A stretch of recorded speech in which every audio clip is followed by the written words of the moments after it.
Editora. Hoy Priscila nos presenta una ponencia con el título Tiempos de vinilos, el auge de la industria discográfica en Costa Rica de 1970 a 1980. Bienvenida, Priscila. Gracias. Bueno, buenos días, gracias por estar acá. Bueno, esta ponencia se basa en mi tesis doctoral. Yo, como Gabriel decía, tengo muchos años trabajando música desde las músicas populares, que es como mi interés, y tiene que ver mucho con el rescate, la visibilidad de la memoria musical, del patrimonio sonoro costarricense. Y esta investigación, como les voy a plantear ahora, se basa en la primera empresa discográfica que hubo acá como proyecto comercial exitoso, que es CBS Indica. El trabajo consistió en una investigación cualitativa. Cuando trabajamos temas de música popular es importante plantear que tenemos serios problemas de archivo, porque generalmente lo que se sistematiza es el archivo de la música académica, ¿verdad? La música popular es algo que está muy disperso y entonces la metodología para accesar a información sobre esta música es distinta. Yo trabajé con investigación cualitativa y tuve que utilizar varias técnicas de recolección de información. Primero entrevistas, que entrevisté a músicos que grabaron con la empresa, personas investigadoras y coleccionistas, que en este caso el rol del coleccionista es súper importante porque gran parte de lo que se grabó de esta empresa estaba en manos de coleccionistas privados, gente que colecciona y pincha discos en bares de San José y tenían una base de datos importante de LPs. Yo trabajé exclusivamente la reconstrucción del catálogo de la empresa a partir de los LPs. También hice revisión documental del Archivo Nacional y de la Prensa Libre, concretamente porque la Prensa Libre tenía algunas columnas de seguimiento a artistas de música popular y entonces ahí pude registrar alguna información. Y revisión de bases de datos fonográficas como la database Discogs, la Fonoteca de la Biblioteca Nacional, el Archivo Universitario Rafael Obregón Loría de la UCR y la Fonoteca de las radioemisoras de la UCR. Y además, como les decía, con 2 coleccionistas de música nacional. Yo lo que hago fundamentalmente en la investigación es reconstruir la historia de la empresa, reconstruir parte del catálogo de lo que se grabó y analizar los imaginarios en ese catálogo. Entonces, a partir de esto, para hacer el análisis del catálogo, todo esto que les hablaba de las técnicas era para reconstruir la historia de la empresa y reconstruir el catálogo. Una vez construido el catálogo, que hice una revisión de 190 LPs del periodo 1963-1986, que tiene que ver con que la empresa se funda en el 63 y en el 86 es vendida a Sony y a partir de eso dejan de producir discos. LPs cierran la fábrica, de hecho, donde prensaban discos. Entonces, en este catálogo de 190 discos, lo que hice fue cuantificarlo por las categorías que utilizaba la empresa, que eran himnos y marchas, música clásica, folclore, tropical, romántica y rock, y ubiqué las categorías que tenían más representación numérica, en este caso folclore, tropical y romántica.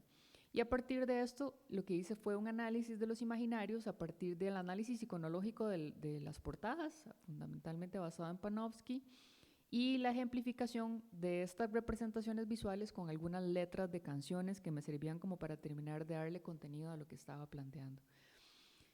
Para contextualizar un poco, ya que es la primera investigación que se hace acá sobre industria discográfica, quisiera plantear como algunos elementos para entender por qué es importante analizar la industria discográfica en su dimensión tanto económica como simbólica.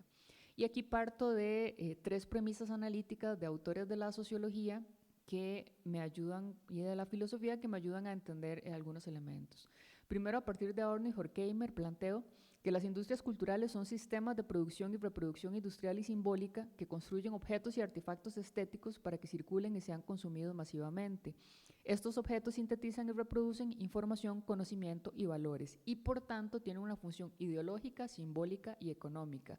Y voy a entender la industria cultural, la industria discográfica en ambas dimensiones, como un actor económico, ¿verdad? Porque movía miles de dólares en su momento, pero también al generar artefactos estéticos tiene un gran valor simbólico. Y por eso analizo el peso de los imaginarios en la construcción visual de sus portadas.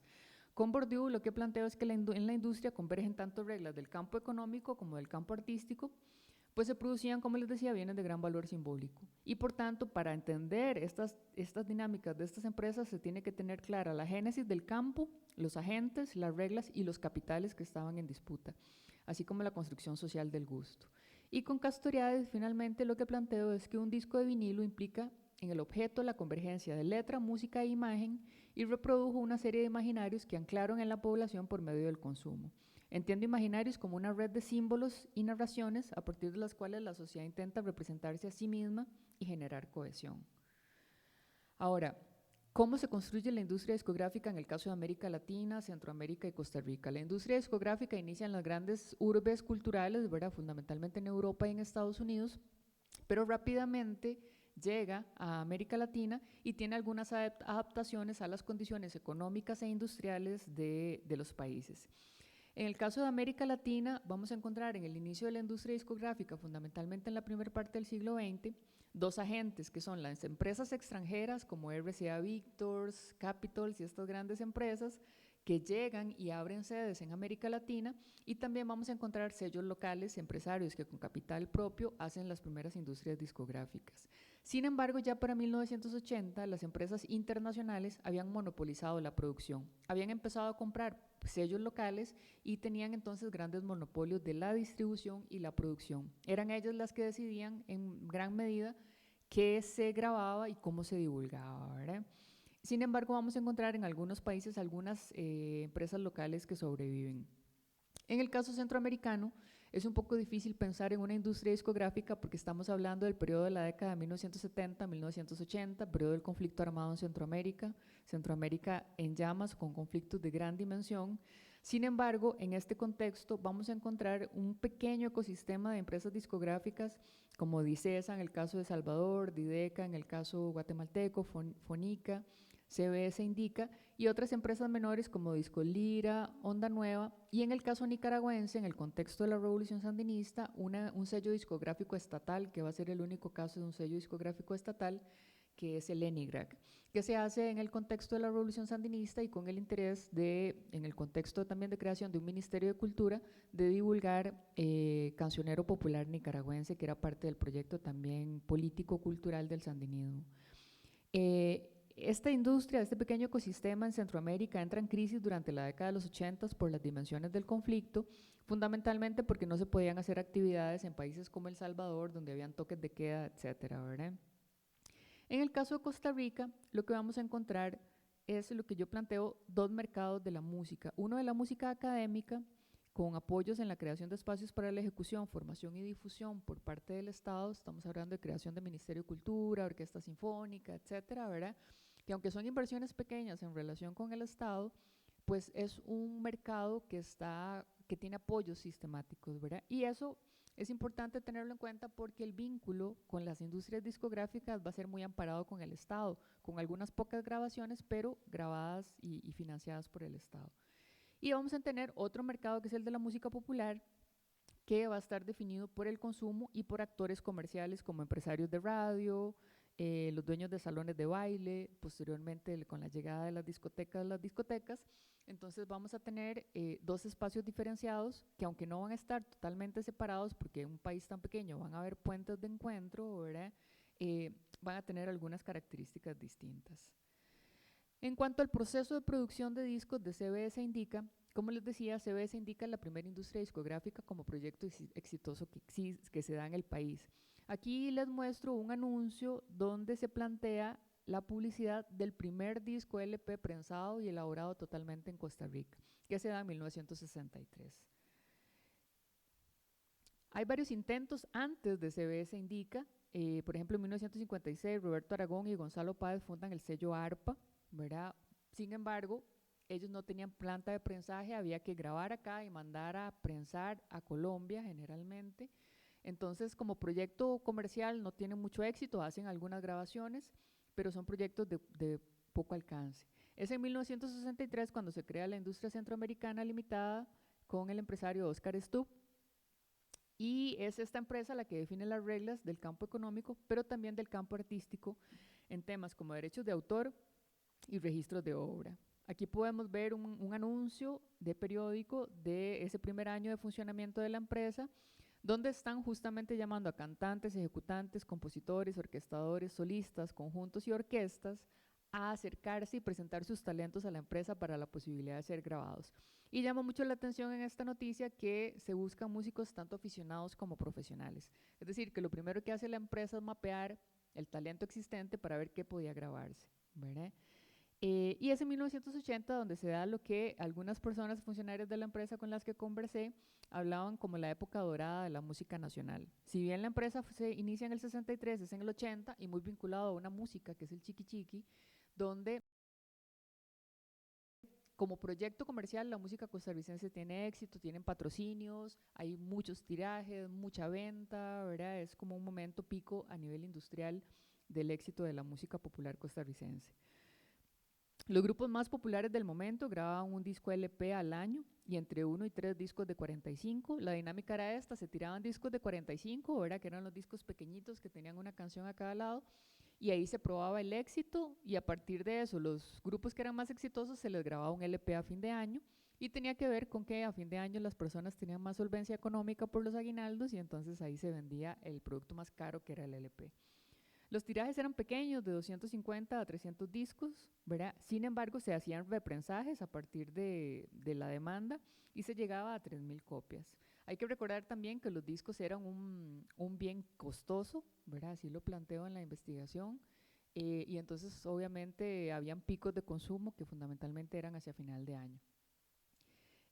Las empresas tenían unos sistemas de clasificación, ¿verdad? Que era esto que les planteaba, himnos, clásica, folclore, tropical, romántica, rock.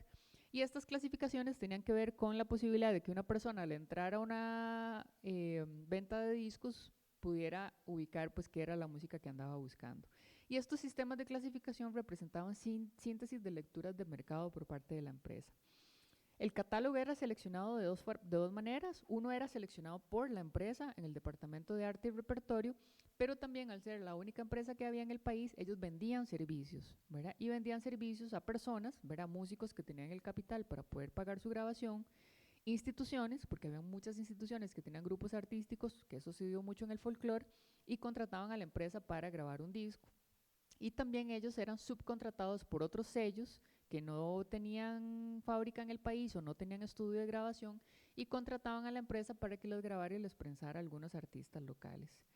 En general, como les decía, yo ubico 190 discos y a partir de esta clasificación que hago, que es la clasificación que utilizaba la empresa, aquí pueden ver los discos o los segmentos o los géneros musicales que tenían más representaciones, que era el folclore, la música tropical y la música romántica. Que son justamente estos tres donde se aglutina gran parte de la producción, los que yo analizo en términos de los imaginarios, ¿verdad? Hasta acá lo que hago es como reconstruir un poco la empresa, mapear qué era lo que producía y a partir de esto me centro en estos géneros musicales que son los que más tenían como producción para ser analizada. Y lo que les voy a presentar ahora es el análisis de los imaginarios en cada una de estas categorías. En cuanto a la música folclórica, yo planteo que lo que se da en las representaciones visuales y en las letras de algunas canciones es un imaginario de la nación, ¿verdad? Y tiene que ver con que el folclore tiene un fin político de reforzamiento de una comunidad imaginada basado en los estados-nación. El folclore es una estereotipa generalizada sobre un pasado que se asume común. Es una construcción de una comunidad que a partir de la definición de fronteras no existía y que había que darle contenido. Entonces tenemos diferentes recursos, desde los himnos, el escudo, la bandera, pero el folclore nos ayuda a construir una musicalidad y una narración de la cotidianidad popular de la gente de este país. Entonces por eso planteo que es una estereotipa generalizada. En el caso de Latinoamérica, las élites lo que hicieron fue buscar en las prácticas del mundo rural esta idealización del campesino callado y sumiso, que además tenía un fin político muy fuerte en un contexto latinoamericano de inicios del siglo XX, donde un sector obrero se estaba politizando y organizando. Frente a este sector obrero politizado y organizado, ¿verdad?, era mejor, más estratégico también, idealizar a este campesino callado y sumiso, ¿verdad?, y reproducir en el sistema educativo a partir de la música y los cantos este imaginario. El Estado tuvo un rol protagónico en las grabaciones de música folclórica, que vamos a ver que en los otros tipos de grabaciones no se da. Vamos a ver grabaciones del CINAR, de AIA, del INS, del ICT, del Ministerio de Cultura, Juventud y Deportes, como se llamaba en ese momento. Y vamos a ver ahí artistas como Lencho Salazar, María Mayela Padilla, La Rondalla Tica, el Trío Los Ticos, Marín Badiriá, Emilia Prieto a partir de sus investigaciones y los Tololingas, entre otros.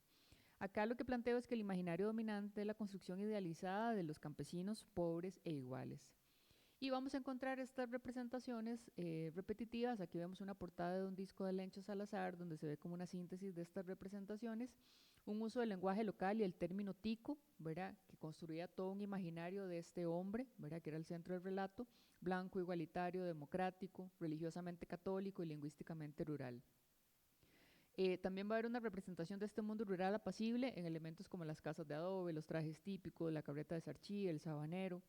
Y vamos a encontrar también la figura de la mujer campesina a través de la representación del cortejo, con este referente de la pureza de la mujer campesina. En este caso de la música folclórica, lo que vamos a encontrar es un rol contradictorio del Estado que trata de preservar un mundo rural que las mismas instituciones estaban modificando con miras a la modernización del Estado costarricense. Una institucionalidad que cambiaba las pautas de vida rural en un contexto de políticas de ajuste estructural que impactaban al sector agrícola. Esto es en relación con las representaciones de la música folclórica. Vamos a ver en las portadas de los discos esta imagen recurrente, ¿verdad?, del campesino, de la casa de adobe y de todos sus enseres, ¿verdad? El pilón, el zaguate, ¿verdad? Es casi como una postal del ICT lo que vamos a encontrar en las portadas de discos. En cuanto a la música tropical, lo que vamos a encontrar es lo que yo llamo imaginarios del exotismo. La música tropical va a ser, como ustedes vean en el cuadro que les mostré, la categoría que va a tener más discos porque va a ser la más rentable en un país donde el panorama dancístico costarricense era muy de música tropical, ¿verdad? Entonces ahí vamos a encontrar la mayoría de las producciones que se hacían. Cuando hablamos de las músicas tropicales, en el caso de la industria discográfica, hay que recordar que también la industria discográfica creó imaginarios sobre estas músicas otras, sobre las músicas exotizadas, incluso a partir de conceptos como el world music, ¿verdad?, que era la música blanca europea y world music era el resto, ¿verdad? Los oscuritos de la historia éramos los representados en la etiqueta de world music, que ha sido muy cuestionado desde los estudios decoloniales, estas categorías de la música. Estas imágenes de lo latinoamericano o lo africano, que fueron construidas, ¿verdad?, a partir de lógicas coloniales que descontextualizaban y exotizaban la producción local, en un proceso, como dice Said, de construcción de otredades. Vamos a encontrar también una tendencia muy fuerte en las representaciones visuales de erotización de las mujeres racializadas, de las mujeres latinas, ¿verdad? Esta representación del paraíso de la playa, la fiesta, el desenfreno, la hipererotización de los cuerpos, que fueron parte de los imaginarios que se difundieron de estas otredades exotizadas en la industria.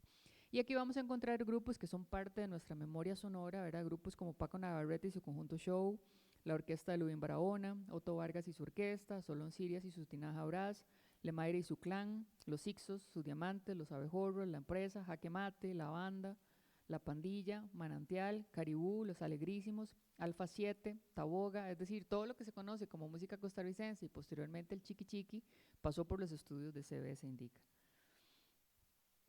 En esta música tropical también vamos a encontrar muy fuertemente la identidad fiestera y el relajamiento moral y la laxitud, ¿verdad? Como parte de este discurso visual. Vamos a encontrar el humor con contenido sexual y anécdotas masculinas de libertad sexual. Vamos a encontrar, y esto en la música de los 80 de Chiqui Chiqui es muy evidente, ¿verdad? Las canciones que hablan de la libertad masculina, de la libertad sexual masculina, va a ser uno de los ejes de discurso muy fuertes. Vamos a encontrar nombres de discos que evocan fiesta, calor y doble sentido.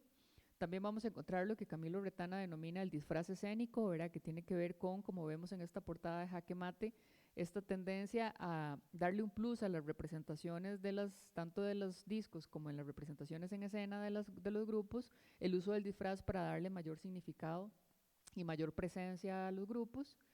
Y vamos a encontrar también una serie de representaciones visuales de la playa como espacio exótico a ser conquistado y también la ciudad como un elemento de modernidad. Mientras que en las músicas anteriores de la música folclórica es el pasado rural, el campesino sumiso, en la música tropical vamos a encontrar otro contexto visual como la playa, como la ciudad, como un espacio de modernidad. Y vamos a encontrar algunos diálogos con elementos de la cultura estadounidense, portadas que ponen relación con películas o looks más modernos que tienen que ver con películas vigentes en el momento, en la década de los 80. Entonces ahí vamos a tener otras representaciones visuales muy distintas a las que encontramos en la música folclórica, más de la modernidad urbana, digamos. Vamos a encontrar las imágenes de las mujeres latinas en esta división de mujeres blancas que representaban la pureza, mientras que las mujeres negras o indígenas representaban lo sexual y salvaje, ¿verdad?, que esto justificaba la violencia que se ejercía sobre ellas. vamos a encontrar a la mujer como objeto a ser conquistada, al igual que la playa, y la hipererotización de la mujer latinoamericana, con la secuencia también de cuerpos fragmentados, tanto en las letras de las canciones, ¿verdad?, como en las representaciones visuales. Aquí vemos un disco viejito de los 60s de Paco Navarrete y su conjunto Show, donde ya vemos la representación de la mujer objeto como objeto de deseo.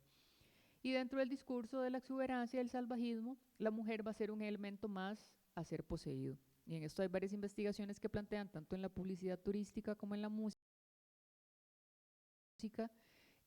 esta representación de la playa como un objeto a ser conquistado, ¿verdad?, y la mujer como un objeto a ser conquistado dentro de ese contexto geográfico. En relación con la última categoría de estas que tenían mayor representación, que es la música romántica, vamos a encontrar que en la música romántica tiene que ver con la música como un dispositivo de educación sentimental. Y esto se ha investigado desde la sociología de la música en diferentes espacios. En contextos donde no tenemos socialización afectiva, en nuestra familia o en el sistema escolar, la música ha representado un espacio para visibilizar o aprender cómo se siente el amor, cómo se vive, cómo se expresa. Y por tanto es un dispositivo de educación sentimental y tiene la potencia de generar roles de género en la relación afectiva, no solo en el amor, sino en la sexualidad y en otros discursos. Generalmente cuando uno piensa en el amor, piensa en una canción que habla de amor. Entonces ahí vemos cómo recurrimos a estos discursos para tener un imaginario sentimental. En estas músicas vamos a encontrar una tensión entre la libertad individual y la necesidad de posesión de la otra persona, y vamos a encontrar una constante que es el amor sufriente, que tiene que ver con esta lógica cristiana dentro de la cual el dolor purifica, ¿verdad? La persona se abandona a su suerte por el sentimiento y se entrega al dolor de manera gozosa, y dentro del discurso musical ese sufrimiento es meritorio. Ahí vamos a encontrar en la década de los 60s y 70s muchos de los boleristas importantes de este país: Rafa Pérez, Gilberto Hernández, Jorge del Castillo, Manuel Chamorro, Francisco Loría, Memo Neira o Gaviota, y en 1980 una generación nueva de baladistas como Fran Victory, Valentino, María Cecilia Márquez y Oscar Domingo. En las representaciones visuales lo que encontramos son hombres solitarios que remiten a el hombre contrariado por amor, y nombres que evocan sentimientos: nostalgia, penitencia, inconsolable, y lo que llaman algunos autores y autoras los estragos del amor. El enamoramiento, la traición y el desamor son los temas recurrentes en las letras de las canciones. El hombre, dentro de esta lógica patriarcal de la industria, va a ser el sujeto de la acción amorosa, es decir, es el hombre el que canta, el que declara, el que describe y el que juzga. Y ahí analizaba una canción de la vieja guardia de los boleristas de Gilberto Hernández que se llama Tarjeta Roja, donde él hace una serie de valoraciones sobre la actitud de la mujer, la etiqueta y la juzga, y esa es la tendencia también dentro de estas músicas. La mujer es un ángel puro, referente de la Virgen María, o la mujer prostituta que engaña con estrategias ambiguas. Son como los dos roles de las mujeres en el vínculo amoroso posible en estas músicas. Aquí tenemos una portada de Memo Neira que representa, entre otras que analizo, como esta representación visual que les decía de los hombres solitarios, a diferencia de las músicas tropicales donde salen sonrientes y alegres. Aquí hay una tendencia a mostrar las tribulaciones del amor, por decirlo de alguna manera. Estas son pues las 3 representaciones visuales que analizo, que son las mayoritarias del catálogo, y a partir de esto quisiera plantear como algunas reflexiones más generales de lo que puedo encontrar en este catálogo de la empresa. Primero, es importante plantear que el análisis de la industria discográfica costarricense es muy importante porque nos permite entender parte del panorama sonoro costarricense, ¿verdad? Y esto es importante para entendernos como escenario cultural, porque fue la música que escuchó gran parte de los sectores populares de este país, y por tanto es un tema, yo el tema de la música popular lo vengo trabajando hace ya muchos años, y es un llamado de la atención para la academia a decirle: hey, aquí hay representaciones e imaginarios que han cruzado la historia de la vida de miles de personas de este país, y hay que ponerle atención a esto. En esta lógica de analizar la industria discográfica, quisiera plantear que lo que yo puedo ver en términos generales de la racionalidad del estudio es que existe una clara división de los agentes del mercado. El Estado solo participó en la producción y financiamiento de discos del área del folclore por la rentabilidad política que tenía en esta construcción de este imaginario del costarricense bueno, campesino y callado, ¿verdad? El otra área de producción que tenía que ver con la música tropical y romántica, que era la que generaba más ganancia, quedó en manos de la empresa. Ahí el Estado no intervino, no financió, no se metió, ¿verdad? Esto evidencia una lógica de relación entre la empresa privada y el Estado, el que a lo largo de la década de 1980, con el giro neoliberal, se iba a ir profundizando. El Estado se encargaba de labores marginales que le generaban base mínima de legitimidad política y el grueso de las labores rentables se las dejaba en manos de la empresa privada. Esta división entre el mercado y el Estado tuvo un correlato simbólico, que es lo que yo analizo en las portadas de los discos. El Estado, en la selección de música folclórica y en las representaciones visuales que se construían, miraba hacia el pasado campesino, evocando de manera recurrente a la nostalgia, que enganchaba con pobladores que todavía recordaban el pasado reciente de su origen rural. La idea del buen tico, campesino, pasivo, honrado, trabajador, y la mujer campesina, sencilla y sumisa, eran de gran utilidad política en este contexto. Por otro lado, CBS indica, hace una apuesta simbólica por la modernidad, el espacio urbano como espacio de interacción, referentes de la cultura estadounidense que reforzaban esta noción de la Costa Rica joven y actual, y la playa como espacio internacional. Es decir, había un correlato simbólico que se puede encontrar en este catálogo entre la añoranza del pasado rural desde la nostalgia y la modernidad capitalista y las promesas de desarrollo a las puertas de las transformaciones neoliberales que empezábamos a vivir con los programas de ajuste estructural a partir de 1980. Muchas gracias.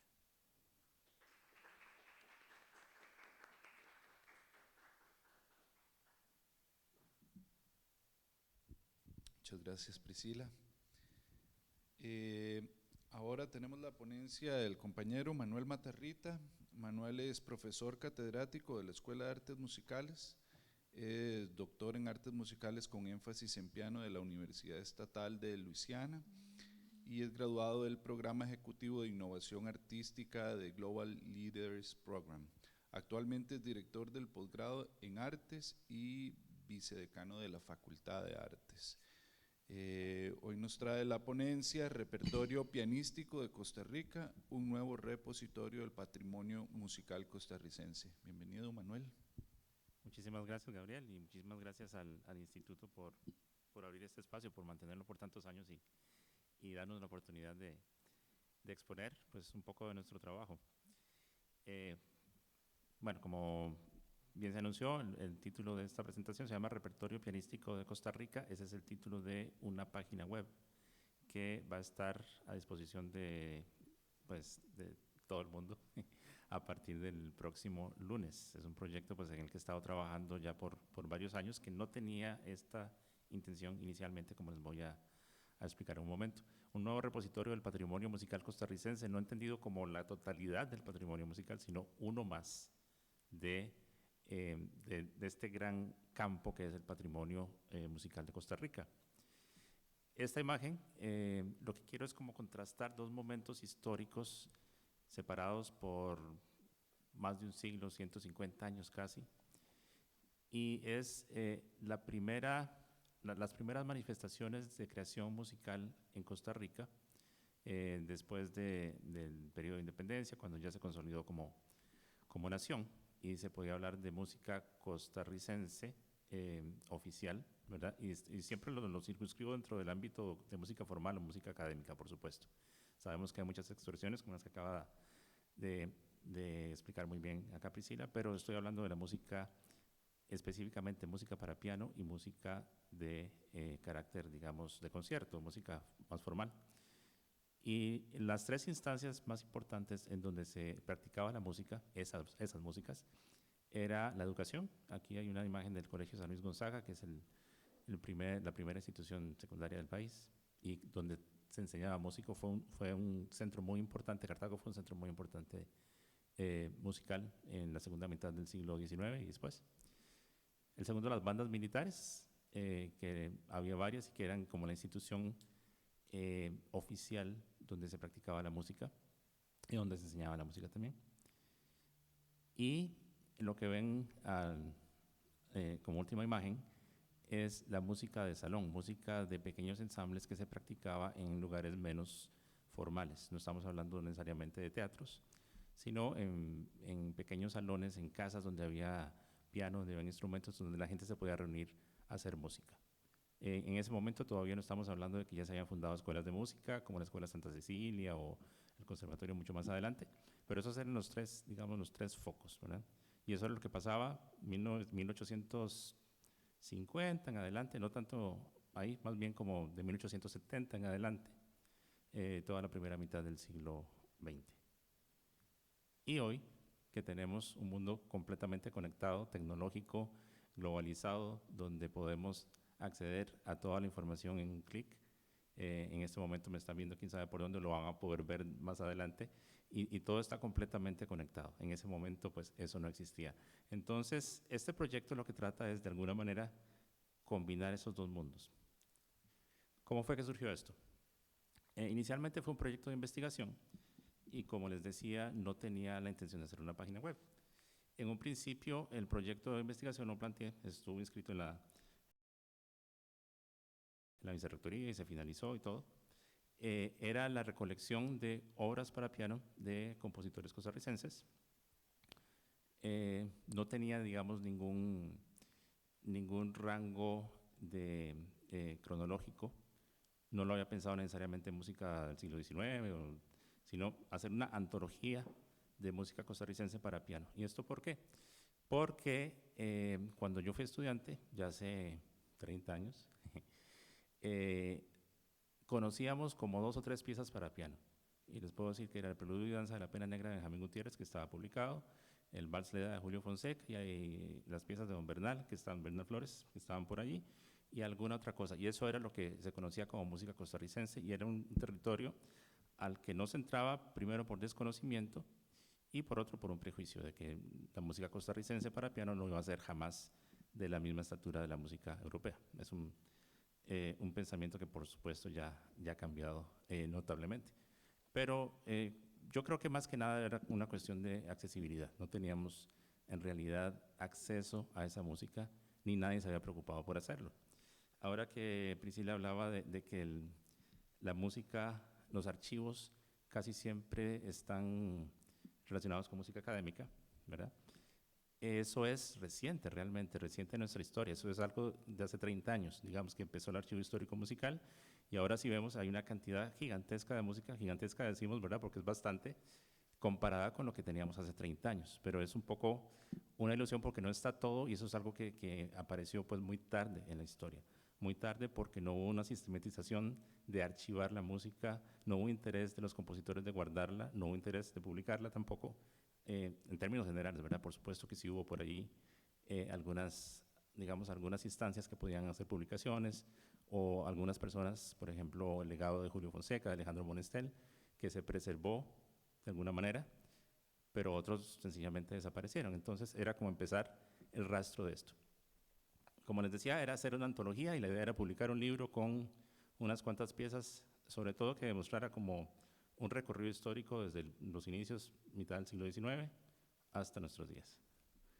Pero resulta que encontré muchísimas piezas, me encontré con muchísimas sorpresas, y después me puse a pensar, es que hacer una antología va a ser de alguna manera limitar un repertorio que estaba encontrando, ¿verdad? Y hacer todo lo que encontré sería pues gigantesco. Entonces, después de eso surgió la idea de hacer una edición digital, ¿verdad?, que es mucho más sencillo de hacer, ¿verdad?, a diferencia de un libro físico que podría ser muy costoso y además probablemente muy grande. Y en eso quedó más o menos el proyecto. Entonces, se transcribieron alrededor de 25 obras, digo que una transcripción preliminar, porque no hubo una revisión. El proyecto duró un año, y básicamente lo que hicimos con ayuda de algunos asistentes y sobre todo el trabajo mío fue de transcribir la música, recopilarlas, transcribirlas en software de Finale, que es el que manejaba, y hacer unas ediciones más legibles, sobre todo eso, más legibles a lo que existía. En muchos casos eran publicaciones antiguas, o en muchísimos casos también manuscritos que estaban en el Archivo Histórico Musical. Las fuentes principales, el Archivo Histórico Musical, por supuesto, y es simplemente una muestra, porque hay muchísimo más que hay que investigar. No podría decir que me metí y vi todas las partituras para piano en el archivo, no, eso es un trabajo que falta mucho por hacer, pero sí lo que consideré más importante y que pudiera dar una muestra del repertorio pianístico de Costa Rica. El CINAVI, por la publicación en línea de las revistas Notas y Letras, Páginas Ilustradas, Diarios y otras fuentes, ha sido vital también en este proceso. Y aportes personales, por ejemplo, partituras que una persona tenía por allí y la donó, me la donó a mí, o la donó al archivo, o de alguna manera colaboraron para hacer este este corpus más grande. Por ejemplo, esta es una partitura que apareció, esto es bastante curioso, en un periódico, en el diario La Información, el 6 de septiembre de 1915. Apareció en el periódico como si apareciera hoy en La Nación, y apareciera una página de la partitura en una página, y después 3 páginas más adelante aparecía la segunda página, y 4 páginas más adelante aparecía la otra. Se trata de un vals de José Castro Carazo que se llama Belleza Americana. Bueno, más adelante les voy a hablar de lo que puede dar pie a una investigación posterior, pero es curioso que apareciera una partitura en un periódico local. ¿A quién le iba a interesar esto? Quería decir que sí había una práctica musical, sí había alguien interesado, por lo menos todo eso se circunscribe, a San José, por supuesto, a la capital. Si había gente que pudiera interesado en cortar el pedacito y aprenderse la pieza y ponerla ahí en sus casas para tocarla en los pianos. Por supuesto que va dirigido a cierto tipo de gente, ¿verdad? Cierta élite que tuviera esas condiciones. Entonces, ¿en qué consistió el trabajo? Básicamente en esto, en transcribir la pieza para que sea mucho más legible, completamente diferente, ¿verdad? Y que se pudiera tocar. Básicamente, el fin de toda esta recolección es hacer una edición de música que se pueda tocar con facilidad. Es básicamente que tenga digamos, esa facilidad de lectura que da la tecnología moderna. Después de varios años de seguir con el proyecto, porque eso quedó allí pues en stand-by, después vino por supuesto la pandemia y quedó ahí el proyecto, digamos que suspendido. La opción mejor que ideé, y bastante inspirado, por ejemplo, en la Biblioteca Petrucci, que los músicos conocemos muy bien, se llama IMSLP, International Music Score Library, que es de tener accesibilidad a todas esas partituras por libre descarga, de manera individual y sin costo. Digo, ¿por qué no hacemos esto? ¿Por qué no podemos hacer esto aquí en Costa Rica también? Si ya la música ya está transcrita, lo que hace falta es sencillamente sistematizarlo. ¿Cuáles son las ventajas? Bueno, el bajo costo de producción, en realidad es simplemente tener una página web donde se puedan subir las cosas. La edición es fácil y dinámica. ¿A qué me refiero con esto? En que si encontramos que hay un errorcito en una partitura o cualquier cosa, se puede bajar y se puede volver a subir corregida. Eso es muy fácil de hacer. La posibilidad de autogestión, la internacionalización, eso va a estar accesible a todo el mundo de manera inmediata. Accesibilidad sin costo. Podría ser una página de pago, pero la idea es hacerlo pues gratuito para todo el mundo. Y la posibilidad también de enlazar con otras redes similares. Por ejemplo, existe una página bastante parecida que se llama Instituto do Piano Brasileiro, que obviamente es de música brasileña, bastante similar en el concepto, y se puede enlazar. De hecho, la idea de hacerlo así obedece a un proyecto más grande que tengo con otros colegas de hacer esto en varios lugares. Ya eso se está haciendo en Colombia, y la idea es poder hacer una especie como de red de música latinoamericana que pueda estar disponible. Por ejemplo, en Argentina tiene una producción muy importante de música para piano que sí fue publicada. Allá estaba la editorial Ricordi y publicaba entonces la música, pero Ricordi desapareció hace unos años, hace bastantes años, y ya lo que quedan son ediciones que la gente tenía. Entonces, ¿cuál es la opción? Por supuesto, escanearla y ponerla a disposición del público, pero todavía está con derechos de autor, no de las obras, no de los autores, sino de la editorial Ricordi. Entonces, eso es algo que los argentinos todavía tienen que andar buscando la música casi que de manera privada o pirata, porque legalmente no lo pueden hacer. Con esto, obviamente, no tenemos ese tipo de problema, porque es música de mucho tiempo atrás y que no existían ediciones que estuvieran protegidas por derechos, por lo menos la primera parte de la que vamos a hablar. ¿En qué consistió la transcripción? Yo la denominé transcripción activa, porque sí realicé intervenciones, y me refiero a intervenciones menores, que son errores evidentes de texto, como notas que evidente estaba mal, que era un acorde que sabemos que es un acorde de fa mayor y tenía una nota que estaba mal. Eso es evidente porque en otras instancias de la misma pieza, en pasajes similares, es evidente que era un error de tipografía, digamos, alteraciones que faltaban, indicaciones de repeticiones, a veces estaba la indicación de un lado pero no estaba del otro, reagrupamientos de las figuras musicales, cambios de escrituras de octava, a veces escribían algunas cosas en octava con un montón de líneas adicionales y era más fácil, por ejemplo, poner el signo. Ya son técnicos, demasiado técnicos musicales, entre otros, ¿verdad? El contenido musical no se alteró, o sea, no se cambió nada de lo que está escrito en la música, pero tampoco se pretendía hacer una edición Urtext en el sentido de que no cambiábamos absolutamente nada y poner una nota de que tal vez aquí hubo un error. No, nosotros, por lo menos en este proyecto, hacíamos de manera activa digamos, corrección de errores que eran evidentes y que en realidad no estaban alterando el contenido. Es como pensar que en un texto faltara una tilde y quisiéramos hacer toda una gran explicación de por qué faltaba una tilde cuando es algo sencillamente que es evidente que fue un error tipográfico o de escritura del momento. Y por lo tanto no son ediciones críticas, lo cual no quiere decir que en un futuro esto pueda dar pie a que se puedan hacer ediciones críticas comparadas con el manuscrito con esta nueva versión. ¿Cuáles son las oportunidades que ofrece? La ejecución de las obras, que eso para mí es lo primordial, que las obras estén disponibles y se puedan tocar, ya sea de manera pública, de manera privada, de manera profesional o de manera aficionada. Por supuesto, la enseñanza de estas piezas, la creación de registros audiovisuales, grabaciones, videos, y más adelante un estudio analítico si se quisiera hacer de las obras, estudio comparados de fuentes, incluyendo tradiciones como mencionaba. Y también es un recurso documental para que se realicen adaptaciones.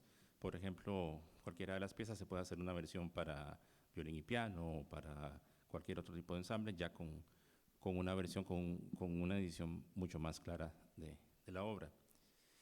Les decía que en cuanto al estudio analítico, es importante ahora que toda esta música va a estar mucho más accesible, que se pueda hacer un estudio del pianismo en Costa Rica. El proyecto original venía con un artículo que escribí sobre el desarrollo del pianismo en Costa Rica, de la música para piano en Costa Rica, de lo que analicé. Sin embargo, en ese momento siempre me pareció que estaba muy limitado, sobre todo porque sucede mucho en el caso de las obras, sobre todo de finales del siglo XIX, donde encontramos una obra de un autor y que vamos a hablar, ni siquiera existe información sobre esa persona, solamente la obra. Entonces es difícil construir una historia a partir de allí, pero sí a partir de las obras. Entonces vamos a ver que hay ciertos patrones que se mantienen y a partir de allí podríamos empezar ya a hacer un análisis. Es difícil hacer una disertación sobre Mercedes Olivi, por ejemplo, una compositora de la cual solo tenemos conocimiento que hizo una obra. Y es una obra muy buena, pero no sabemos nada más de ella. Pero sí sabemos de otras personas que estuvieron, digamos, en ese momento en la misma situación y que escribieron cosas similares. Entonces podemos hablar de un estilo, pero eso creo que es lo que sigue. Esa será la página. Va a estar a disposición el próximo lunes, ¿ya? Y la dividí en 5 categorías. La primera, repertorio del siglo XIX hasta 1950. ¿Por qué 1950? Porque es una fecha, digamos, emblemática, fue la muerte de Julio Fonseca y Alejandro Monestel, que fueron las dos principales personas que escribieron música para piano, sin duda alguna, tanto por su calidad como por la cantidad de obras. Y también por una cuestión de derechos de autor. A partir de 1950, se supone que son 75 años que con los derechos de autor, que sería 1925. La mayoría de las obras, digamos, a partir de 1950 hasta básicamente el año 2000, que no es mucho, es bastante poco en relación con lo demás, ya están transcritas. Hay que buscar, digamos, si están cubiertas por derechos o cosas así. Y de ahí en adelante, la mayoría de los compositores están vivos, entonces ellos obviamente subirían sus obras de manera voluntaria y habría todo un protocolo para que el asunto de los derechos esté cubierto y que esté legalizado. Otro que sería obras para dúo. Bueno, por eso la música de 1950 en adelante, eso queda en stand-by hasta el próximo año probablemente, o el 25. Obras para dúo, eso es otro algo que no he explorado mucho, que son obras para piano para 4 manos y obras para 2 pianos. Después, arreglos para piano, eso es músicas a veces populares o canciones, por ejemplo, Caña Dulce, de José Daniel Zúñiga, que es original para canto y piano, pero que yo hice una versión para piano solo. Y de ahí, por supuesto, que cualquier persona que quiera hacer un arreglo de este tipo de músicas será bienvenido a subirla acá. Y finalmente, obras didácticas, obras que son escritas específicamente para la enseñanza del piano. Entonces, aquí es un ejemplo de la página. Por ejemplo, Ismael Cardona. Tenemos tres obras. Y básicamente será darle un clic a la página y la va a descargar. Ahorita voy a mostrarles directamente que ya la página está en periodo de prueba. Y en algunos casos va a haber un registro audiovisual. Si existe ya la grabación de esa obra, entonces se va a hacer un link, un enlace a que la gente tenga también la referencia de cómo suena esa obra si ya no existe. La idea es que ojalá todas las obras en un futuro pues puedan tener un enlace también audiovisual. Y esta es la página que ya está en línea. De momento solo está la portada, ¿verdad? Pero como ven, entonces nada más le dan clic acá. Y si todo sale bien.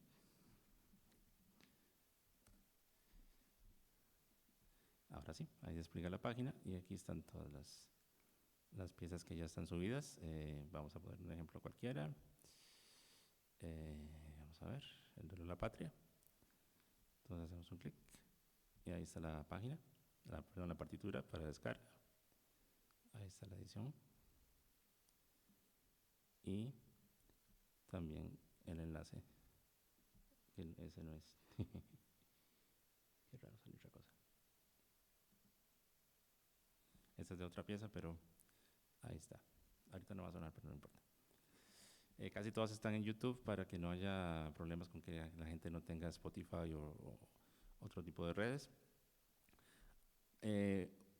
Bueno, ya con esto básicamente concluyo. Aquí está la página de los arreglos para piano. Ahí están también para descarga. Esos no son muchos porque eso sí es en construcción. Y las obras didácticas, que son colecciones de varios autores de obras para enseñar el piano. Les decía que a partir de esto se pueden dar investigaciones futuras. Hay algo que me llamó la atención, ya con esto termino, y es porque había muchas de las obras, sobre todo de finales del siglo XIX, de los compositores y compositoras costarricenses. Si vamos a esta página vamos a encontrar varias obras que son mazurcas. Creo que hubiéramos pensado que el vals, por ejemplo, era uno de los géneros más conocidos acá, pero no, resulta que la gran cantidad son mazurcas. ¿Por qué mazurcas? Nunca había analizado hasta que me encontré con varias mazurcas que escribió José Campadal, que fue un compositor español que vino y radicó en Cartago y que fue maestro de toda una generación. Entonces, creo que por ahí podríamos empezar a analizar y pensar, si él era un aficionado a hacer mazurcas, probablemente él influyó en el gusto musical de esa época, ¿verdad? Porque sí, la gran mayoría son mazurcas hasta que apareció don Julio Fonseca y ya comenzó a hacer muchísimos valses. Bueno, ahí la tienen, ojalá que la puedan hojear ya la próxima semana. El lunes a las 2 de la tarde vamos a hacer la presentación formal y va a haber un concierto con varias de estas obras que están transcritas. Muchas gracias.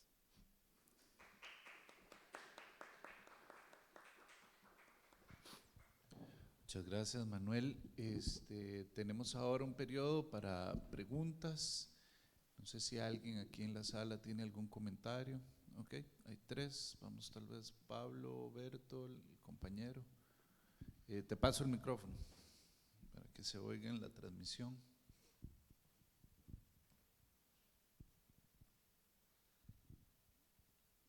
Bueno, buenos días. Mi pregunta será para Priscila. Te voy a hacer 2 preguntas que creo que son casuales, pero puede que no. ¿tenés registro de que Indica, por ejemplo, para los diseños de las portadas, tuviera su propio departamento de diseño? O, bueno, eso es como una de las preguntas.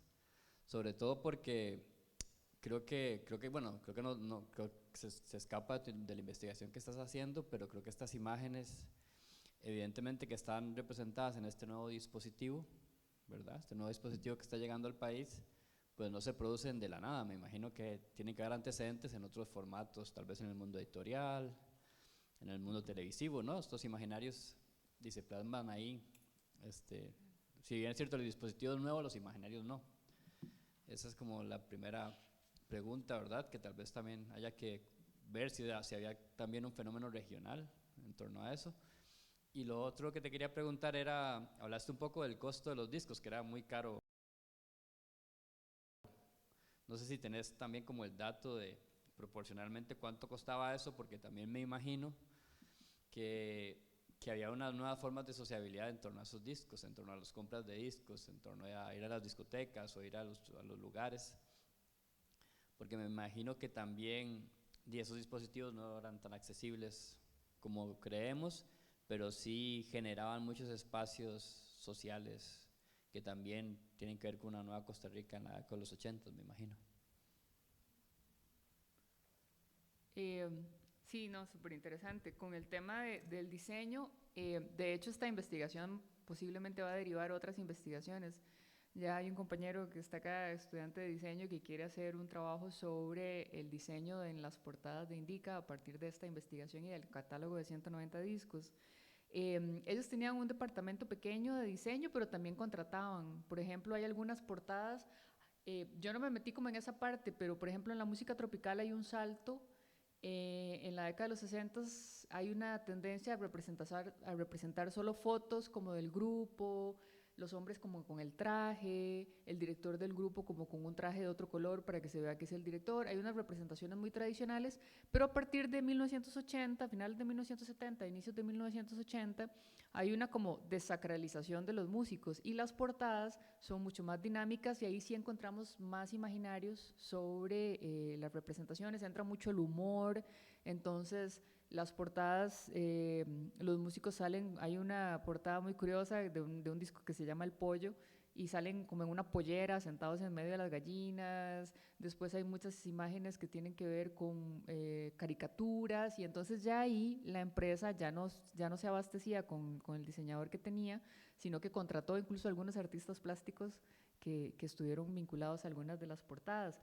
Yo no me metí en eso, como decís, por una cuestión de delimitación de la investigación, pero hay como toda una vertiente de investigación que se puede desarrollar ahí del inicio del diseño gráfico en las portadas, porque además en la historia de la industria discográfica, la portada, los discos al inicio no tenían portada, lo que tenían era un cartoncito. Es a partir de la empresa Columbia que empieza a contratar, una persona les hace la propuesta de hacer un diseño y empezaron a ver que los discos cuyo cartoncito tenía un diseño se vendían más. Y a partir de eso se inicia, que hay varias investigaciones, todo un proceso paralelo a la industria de diseño gráfico muy importante a nivel mundial, que cruza con artistas plásticos como Andy Warhol y otros muchos que empezaron a hacer portadas de discos. Y esto tiene que ver con un disco que plantean algunas investigaciones, que fue el que dio el salto, que es El Sargento Pimienta de los Beatles, que es a partir de esa representación visual, que es muy compleja, con un montón de iconos de la cultura pop, que el disco empieza a ser como un espacio importante de representación visual y las empresas empiezan a invertir en esto. Ahora, esto entra en crisis cuando se da el salto a la tecnología del CD y cuando entra MTV en la escena en la década de los 80, porque primero por el CD, evidentemente con la reducción de la escala, ¿verdad? La posibilidad de diseño era mucho menor, y con la introducción de el video, mucha de la plata que se iba para las portadas y todo el arte de los discos se va para los videos, porque además las portadas de los discos no era solo la portada. En la década de los 60, 70, 80, los discos traían posters, stickers, es decir, había todo un trabajo visual muy interesante, y creo que ahí, en el caso costarricense, no solo con Indica, sino con las otras empresas, con Dideca y Dicesa y otras pequeñas como Onda Nueva, Discos Lira, está pendiente una investigación que creo que ahí las personas de artes plásticas podrían contribuir muchísimo, de analizar cómo se desarrolló ese sector que fue muy importante dentro de las representaciones visuales y dentro de la industria visual a nivel nacional. Entonces, eso está pendiente de trabajarlo, ¿verdad? Lo otro que decías en relación a los espacios de sociabilidad, pues el tema de la piratería, por ejemplo, es algo que surge más con el cassette, que el cassette se desarrolla paralelamente al LP. Y yo pude encontrar en la investigación, cito en varios momentos, todo el inicio de la persecución a la piratería que se da en el país, ¿verdad? Pero evidentemente el LP generó todo un espacio, una serie de espacios de sociabilidad que tenían que ver con reunirse para escuchar la música cuando no todo el mundo tenía acceso a los artefactos, porque no era solo comprar el disco, era comprar el artefacto, que era muy costoso. Yo en la tesis pongo los datos, de hecho hice un pequeño ejercicio que era buscar, porque a mí me interesaba mucho ver qué tan costoso era en relación con el ingreso en esa época. Lo que hice fue buscar decretos de salarios de la década de los 70, 60, 70, 80 y ubicar el salario mínimo de un obrero industrial, que era como un empleo muy común en los barrios del sur en ese momento, ver cuánto, lo que pasa es que no tengo el dato de memoria, cuánto se ganaba y cuánto costaba a partir de los anuncios de periódico que revisé, cuánto costaba un LP, y era bastante costoso.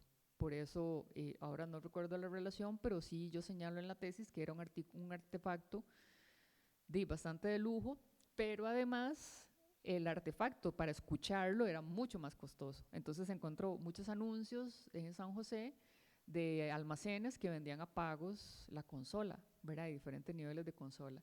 De hecho, cuando CBS Indica inicia, hacen convenio con algunos almacenes de San José, porque si uno compraba el artefacto, le regalaban 3 discos de Indica.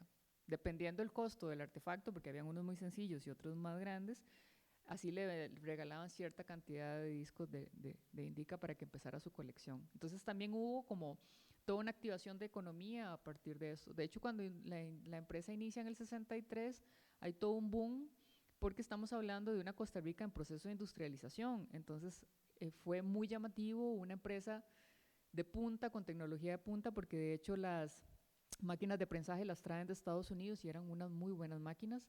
Entonces incluso se hacían tours a la empresa para que la gente viera toda la tecnología, ¿verdad? Estamos hablando del 63, ¿verdad? Y todo el mundo de la industrialización josefina.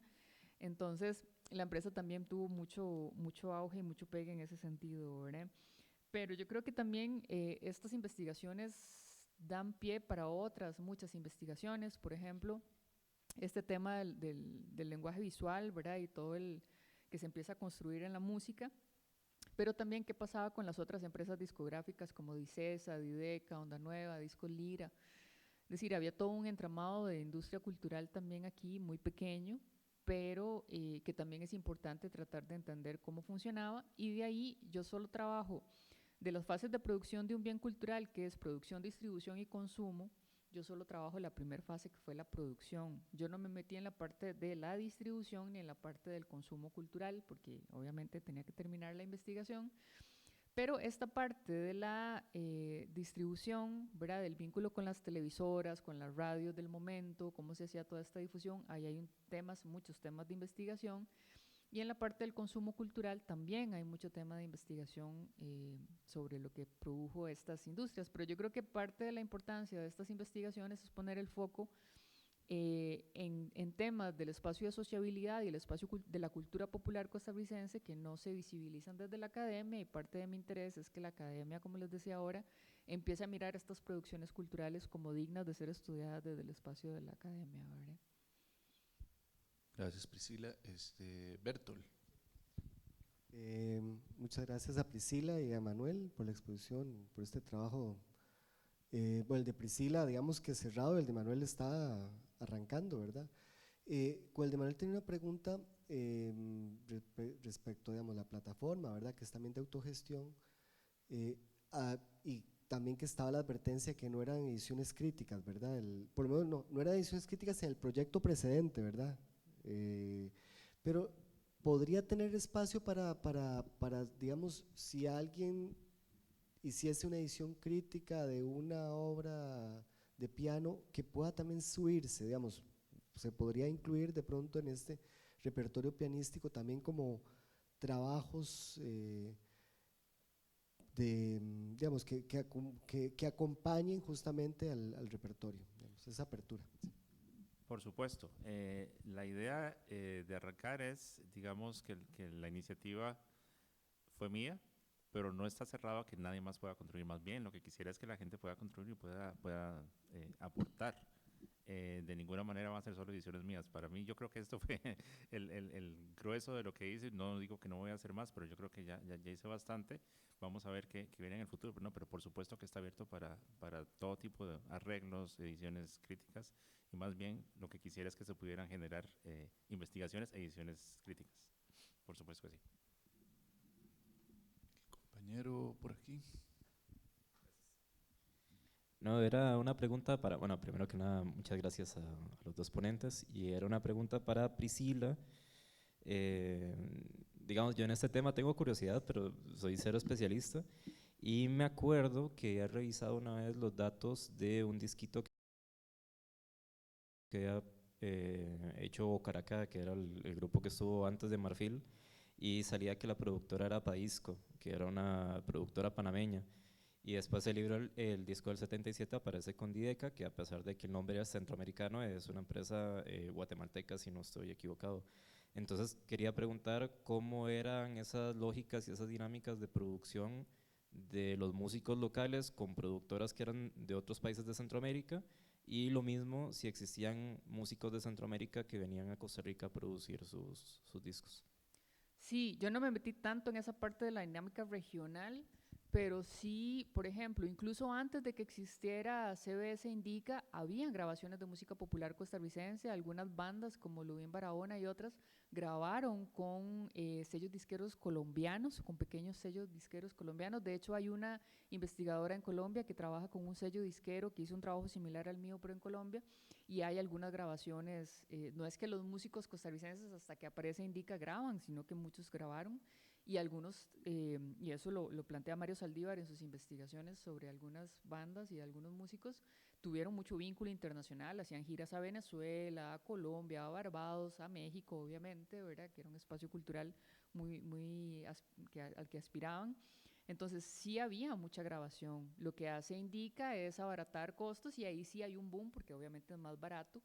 Y Indica, cuando empieza con el interés de promocionarse con otros sellos disqueros para que los contraten para trabajar en Centroamérica, pero paralelo a eso empiezan a grabar música costarricense. Entonces, claro que hay muchas grabaciones con otras empresas. De hecho, Dicesa y Dideca tienen sede acá, ¿verdad? Ellos tienen su sede en El Salvador y en Guatemala respectivamente, pero tienen sede acá, y hay otras empresas disqueras pequeñas que vienen, porque lo que hay que entender es que muchas de estas empresas lo que hacían era vender para el mercado centroamericano, ¿verdad? No era que era solo Costa Rica, sino que trataban de trabajar regionalmente.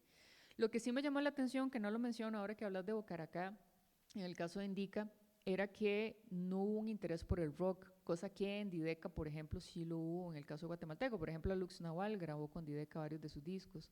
Acá yo lo que encontré en el catálogo, que no lo mencioné porque el rock fue una representación numérica muy pequeña, fueron algunos discos en los 60 de lo que llamaban agogó, ¿verdad? Algunas grabaciones que se hacen, y después hay un gran periodo donde no se graba prácticamente nada, hasta casi un disco de Café con Leche en los 80, ¿verdad? Entonces no hubo una apuesta por el rock.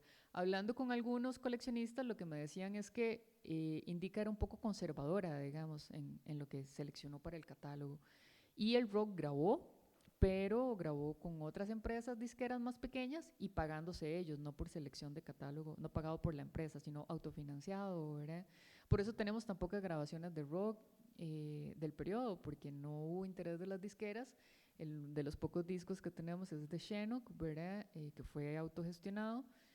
Y grandes bandas de rock que fueron como muy importantes en la escena, como Hebra y otras, no encontramos grabaciones. Y lo que encontramos es, como en el caso de Bocaracá y otras, Ignifer Roque y otras, son 45, ¿verdad? Que obviamente era más barato, entonces ahí sí encontramos un poquito más. Pero LP, el salto de la relevancia económica del rock como para grabar LP, ninguna empresa se animó a darlo, digamos. Y tenemos entonces muy pocas grabaciones. Que creo que también eso es importante plantearlo en términos de cómo seleccionó la empresa su catálogo y qué tan conservadora era en ese proceso, ¿verdad? Muy bien. No sé si hay alguna otra pregunta en el público. Sé que había una pregunta en YouTube, pero entiendo que se respondió con algo que habían mencionado ahora. Yo tengo aquí un par de cosas que había apuntado, que tal vez no, algunas ya las han tocado, pero lo menciono. Para Manuel, me quedé pensando, como vos además sos docente aquí en Artes Musicales y creo que también ahora has estado colaborando con la Universidad Nacional, me quedé pensando lo que mencionaste sobre el rol del repertorio dentro de los programas, lo que pasaba antes versus lo que pasa ahora, y quería tal vez si podías comentar sobre el estado actual de eso, si sigue estando tan en la periferia o si es parte central, posibilidades, propuestas que ves a partir de tu proyecto de integrar esto también a los programas, de los cursos, recomendaciones. Y luego también, Manuel, me quedé pensando en si existe la posibilidad de pronto de, un poco replicando lo que hace Petrucci o IMSLP, si has pensado en también poner a disposición las fuentes originales, por ejemplo, en versiones escaneadas de las fuentes que luego transcribiste, porque entiendo que hay un interés obviamente práctico en que estén digitalizadas en final, etcétera, porque es más fácil la ejecución, pero a veces también es interesante ver la fuente original.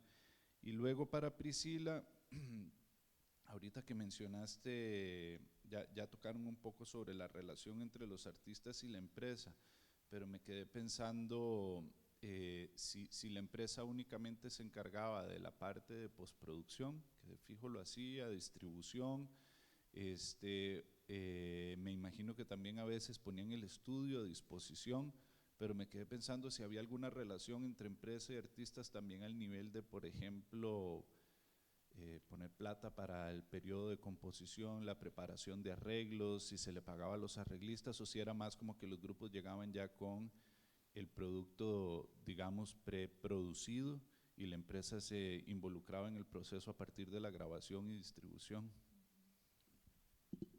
Bueno, con respecto a lo primero, no, ya afortunadamente el cambio se ha dado desde hace mucho tiempo. Ya en los programas de piano sí se incluye música costarricense. En el recital de bachillerato hay que poner una música costarricense. Hay un semestre en el que solamente los contenidos es de hacer música latinoamericana y dentro de ellas creo que dos obras al menos tienen que ser costarricenses.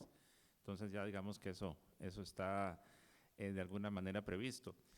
Lo que sucedía era que durante mucho tiempo me preguntaban a mí que si yo les podía dar piezas costarricenses. Entonces ya con esta plataforma va a estar disponible, afortunadamente. Entonces creo que va a ser un repositorio muy importante también para las escuelas. De la Universidad Nacional no tengo conocimiento si lo incluyen en sus programas, pero ya no tienen excusa. Con respecto a las fuentes primarias, en realidad no lo tenía previsto. No es una mala idea. Claro que es un proceso que habría que pensarlo, ¿verdad? De incluir la fuente, pero vamos a ver, por ejemplo, esta. El 11 de noviembre es una mazurca que apareció en la revista Notas y Letras. Por ejemplo, Luz Machado Lara, solo tenemos 2 datos, y es que ella vino a Costa Rica. En la revista Notas y Letras, donde aparece esta obra, hablan de que ella era una señorita de sociedad y que era maravillosa y que tocaba como Los Ángeles, como se escribía en la época, ¿verdad? Que vino de Guatemala. Y después, otro dato que tenemos es que murió en El Salvador, víctima de la fiebre amarilla, creo, con 27 años. Y es todo lo que sabemos, ¿verdad? Pero tenemos esta obra.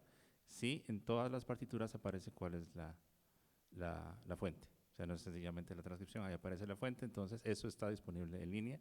En el caso de las que son en el archivo, por supuesto que aparece que viene en el archivo y viene en la asignatura para que haya ubicación mucho más sencilla. Entonces, claro, podría ser algo más adelante, pero por lo menos sí está la referencia, no está totalmente, digamos, no está sin consignar. Buenísimo, buenísimo. Sí, con respecto a esa pregunta, implica como esta otra parte de la empresa en la cual yo no me metí, por lo menos en esta exposición, pero en la investigación está contemplada, que era toda la parte de la relación económica con las y los músicos. Para entender esto, una de las entrevistas que hice con Chino Moreno, que era el manager de la banda, que fue una de los informantes más interesantes que tuve, él decía que la relación en general con las empresas discográficas no era muy rentable para los músicos, de hecho les pagaban mal, y les pagaban sobre las ganancias de lo vendido, que para un mercado cultural como el costarricense no era mucho. Pero él lo que me decía es que había como dos elementos. Uno era diferenciarse entre un músico de barrio y un músico más profesional dentro de lo popular, que era el estatus que daba grabar un disco LP, ¿verdad? Que eso los hacía saltar y dejar de ser aficionados. Entonces había una cuestión de estatus como músicos.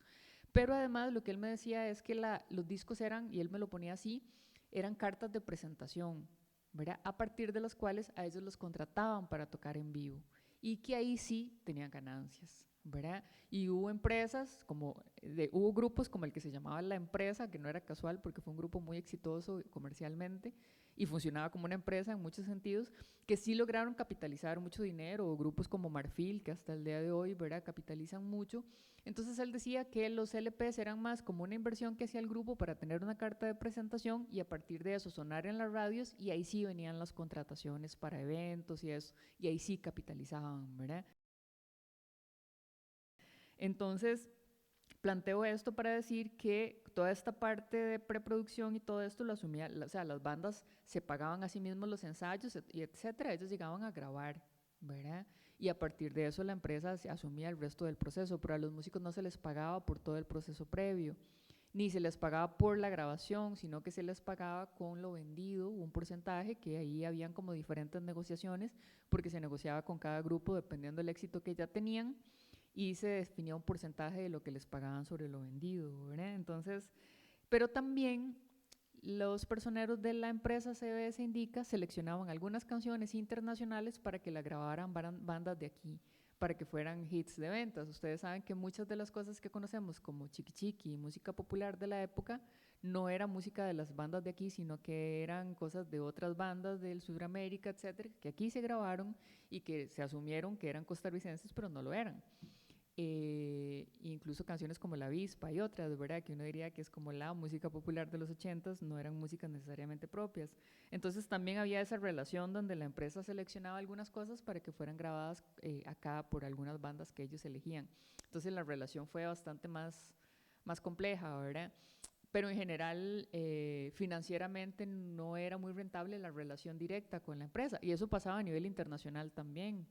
Es conocido que las empresas discográficas a nivel internacional lucraban mucho con los artistas y que los artistas ganaban más en las presentaciones en vivo y en las giras que del mismo porcentaje de venta de discos, que eso se lo dejaba a la empresa, porque no les cobraban por producir el disco, ¿verdad? La ganancia para la empresa venía después. Muy bien, bueno, creo que tenemos que ir cerrando. Primero quiero recordarles que en la tarde tenemos 2 sesiones hoy virtuales. La mesa 6, que es sobre artes, género y poder, a la 1:30, y luego a las 3 de la tarde la mesa 7 sobre práctica artística y academia. Muchas gracias a Priscila y a Manuel y a todas las personas que nos acompañaron hoy. Muchas gracias.